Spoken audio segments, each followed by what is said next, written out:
بسم اللہ الرحمن الرحیم۔ حدیث نبوی صلی اللہ علیہ وآلہ وسلم،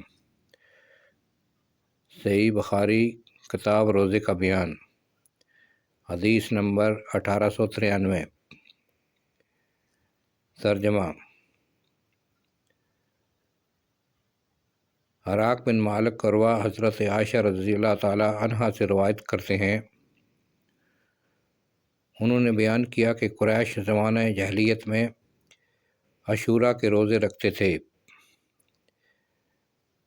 پھر رسول اللہ صلی اللہ علیہ وآلہ وسلم نے بھی اس کے روزوں کا حکم دیا، یہاں تک کہ جب رمضان کے روزے فرض کیے گئے تو رسول اللہ صلی اللہ علیہ وآلہ وسلم نے فرمایا کہ جو چاہے روزے رکھے عاشوراء کے اور جو چاہے نہ رکھے۔